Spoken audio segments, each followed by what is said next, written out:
Olá pessoal, sejam todos bem-vindos a mais uma aula de Química Orgânica com o professor Eduardo. Na aula de hoje eu quero falar com vocês sobre hidrogenação de alquenos. Então vamos lá para o vídeo, né?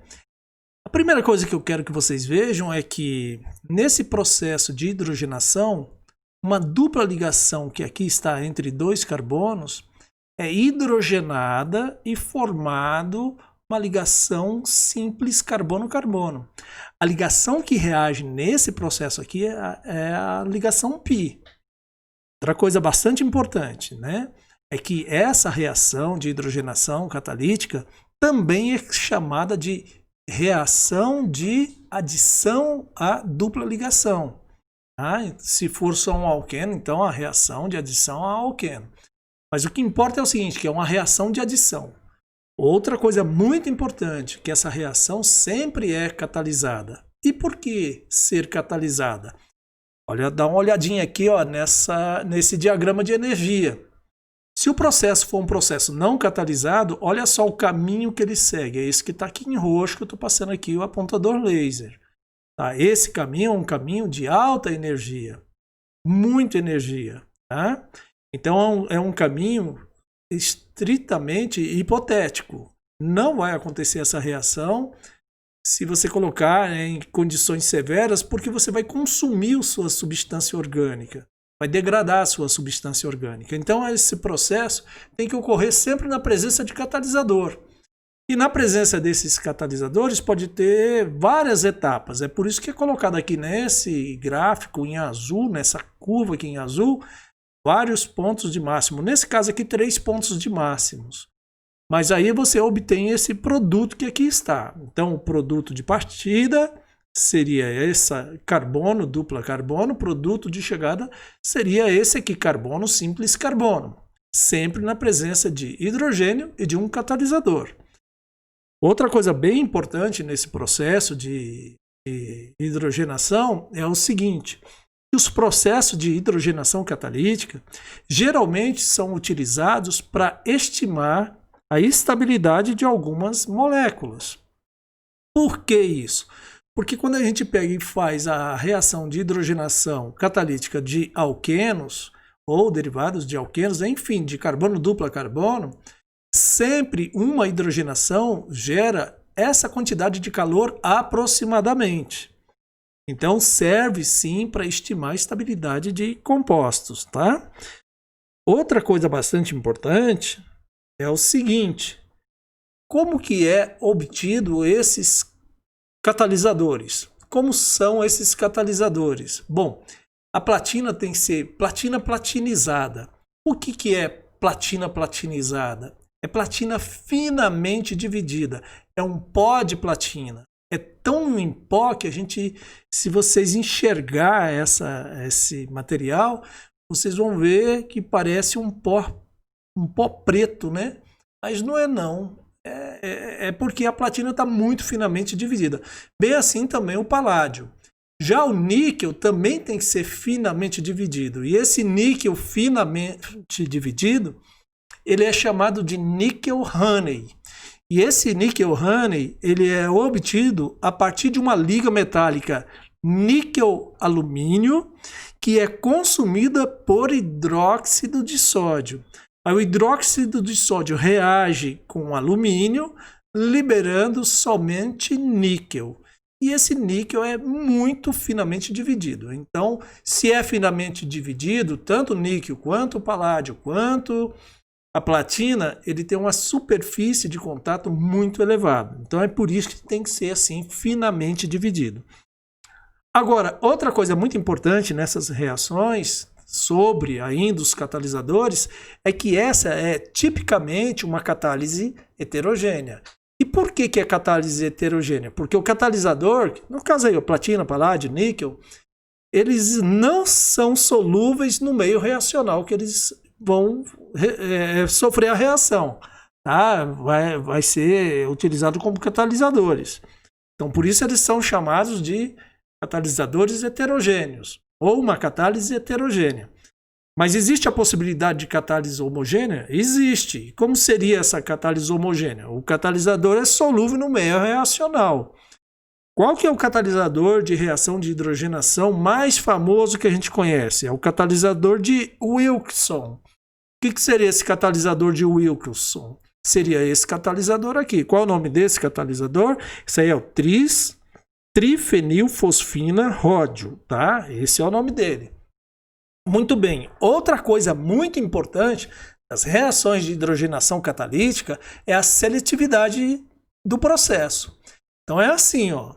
Eu mostro aqui um primeiro exemplo, né, que é um alqueno sendo hidrogenado. Ok, isso aqui não precisa ter seletividade para fazer isso. Mas dê uma olhada nesse daqui agora.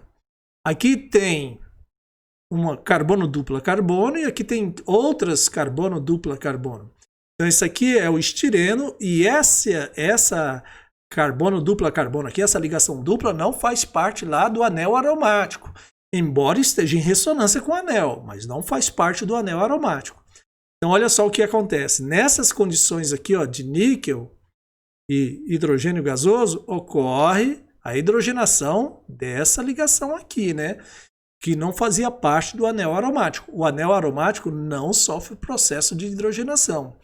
Para isso acontecer, tem que ser em condições severas. É nesse sentido que eu falo que é seletivo.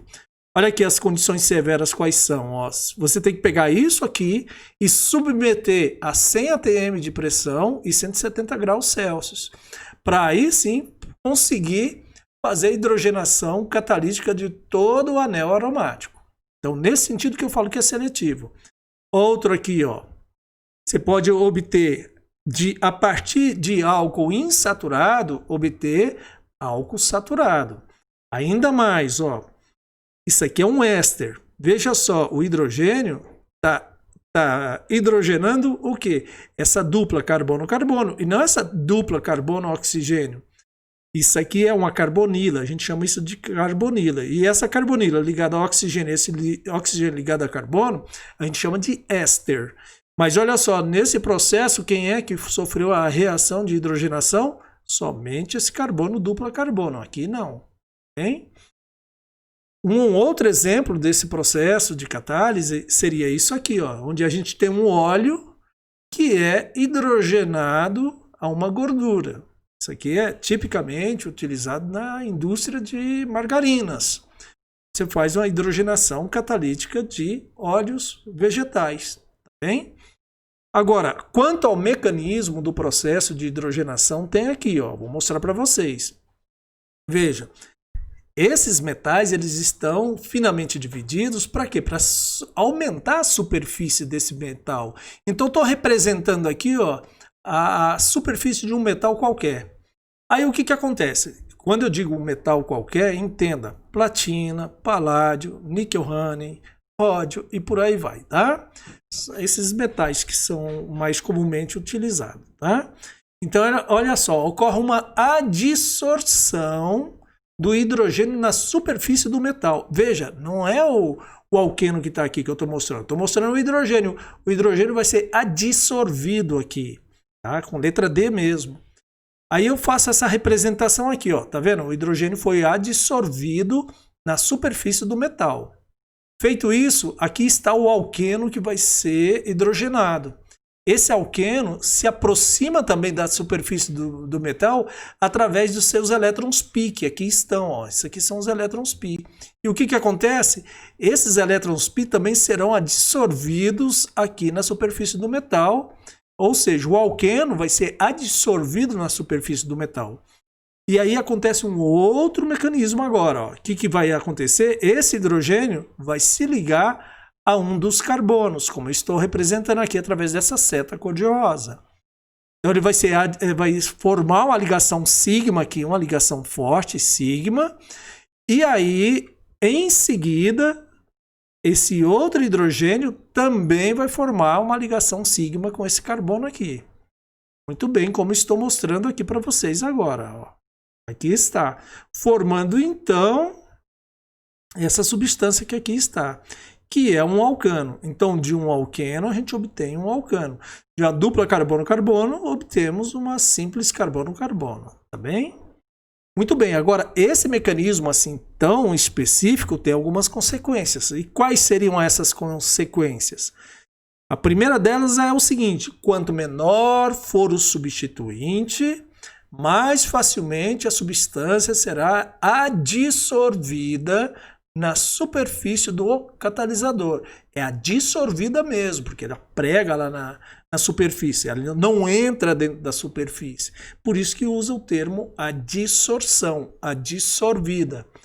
Muito bem, em função disso, né, quanto menor for o substituinte, mais rápida é a reação. Ou seja, o etileno sofre esse processo de hidrogenação mais rapidamente do que os alquenos monossubstituídos, que é mais rápido do que os dissubstituídos, que é mais rápido do que os trissubstituídos, que é mais rápido do que os tetrassubstituídos.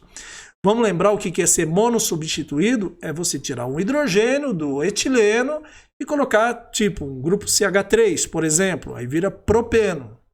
Dissubstituído é tirar 2 hidrogênios e substituir esses 2 hidrogênios por 2 grupos alquila. Se for, por exemplo, 2 metis, aí poderá ficar assim, ó, buteno 2. E assim por diante, tá? Muito bem, outra consequência desse mecanismo. A adição será do tipo SYN, com N mesmo, não é com M de macaco não, é com N de navio mesmo. Tá? Essa adição SYN. O que é adição SYN? É uma adição em que o reagente está sendo adicionado na mesma face do reagente. Deixa eu mostrar isso aqui para vocês. Ó. Esse X e Y aqui vão adicionar em ambos aqui, ó, do mesmo lado do alqueno, como está sendo mostrado aqui. Bem? Consequência disso, como é que a gente pode mostrar isso? É simples, é só fazer uma reação como essa que eu estou mostrando agora. Você pega aqui um ciclo alqueno, em posição aqui, ó, nessa posição, esse CH3 aqui, esse CH3 aqui, tá bom? E aí o que faz? Você faz uma hidrogenação catalítica. Você vai obter um produto em que os grupos metis estão do mesmo lado, ou seja, isso aqui está em posição cis, tá bom? Então, essa adição é uma adição SYN. Outra aqui para você ver, né, como que é. Tá aqui, ó, dupla carbono-carbono. Isso aqui é totalmente planar, tá bem? Aí faz uma adição. O que acontece? Esses hidrogênios entram ambos por baixo ou ambos por cima, né? Não vai um por cima e outro por baixo, não. Quando for um por cima e outro por baixo, a gente chama de adição anti. Mas essa aqui é uma adição SYN. Ou, se preferir, sincoplanar, né? Deixa eu repetir, sincoplanar. Então, aí, só por uma questão de desenhar isso aqui na sua forma mais estável, a gente pega e gira em torno dessa ligação aqui, carbono-carbono, faz um giro aqui de 180 graus para ficar em conformação anti. Como estou fazendo aqui agora, ó. Aqui está, conformação anti. Veja, o C6H5, que é o grupo fenil, o grupo fenil aqui, né, em posição anti. O hidrogênio em relação a esse hidrogênio, em posição anti. O grupo metil em relação ao grupo metil, posição anti. Tá bem? Muito bem. Ainda há pouco eu falei sobre o ataque anti. Seria isso. Esse ataque anti é assim, ó. Se o X entrar aqui embaixo, o Y entra aqui por cima. A gente chama de adição anti, ou se preferir, você também pode chamar de anticoplanar, tá bem?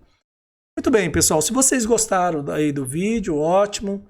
Se vocês conseguiram compreender, melhor ainda. Se não compreender e quiser tirar algum tipo de dúvida, entre em contato com o professor, aqui através do comentário do vídeo, ou entre em contato com o professor lá pelo nosso WhatsApp, tá bom?